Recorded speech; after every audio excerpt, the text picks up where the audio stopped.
I'm trying to figure out what the justification is for the Federal Reserve to say, oh, no, we're going to just keep letting the money flow. We're going to keep dumping in cheap money and cheap money and cheap money. Why? What would be the reason for that? And I'm sure he's got a valid reason. I would hope so. I just don't know what it is. So, and it might be me just because I'm old and I'm looking at saying, well, for the last 40 years, something like this happened. We're raising rates. Back then they weren't doing a lot of quantitative easing like they are now, but, at least slow down the quantitative easing. I just don't understand it.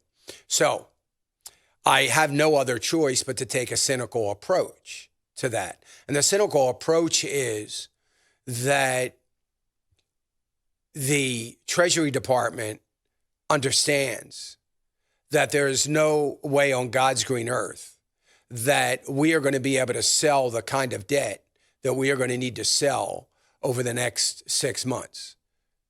So that has to have a lot to do with it. And so we need the Fed buying as much of this debt as they possibly can. I would expect this is really a problem because we'll never know, because Congress isn't going to demand an audit from the Federal Reserve. And if they do, Federal Reserve is probably not going to give them a complete audit.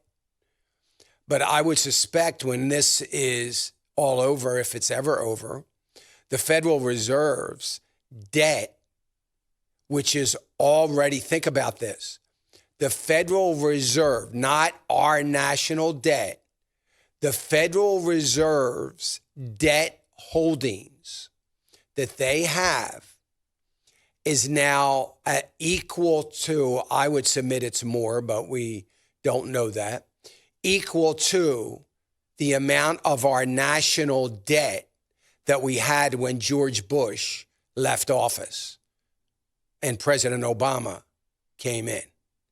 $8 trillion. I believe, based on early numbers, that it's at least 12 trillion. But again, we don't have any verification of that. I feel very confident in saying that it's 12 trillion based on what they have done. But as far as I know, nothing is being surrendered.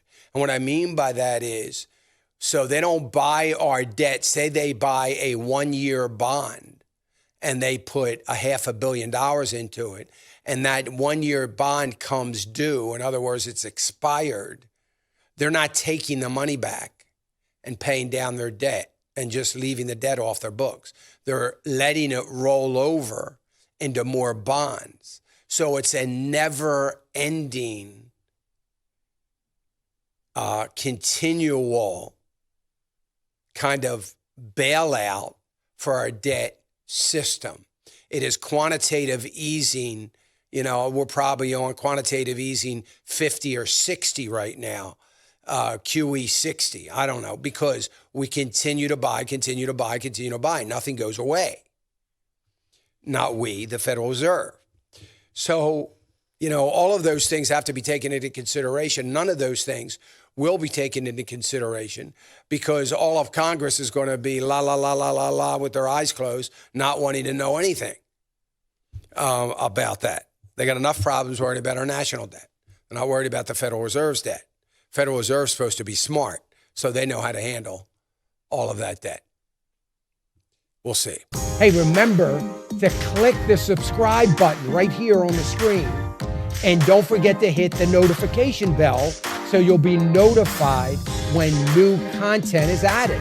And more importantly than anything, you don't want to miss all 3 live hours of Financial Issues every day from 9 to noon. And you can watch it on FISM.tv. That's FISM.tv.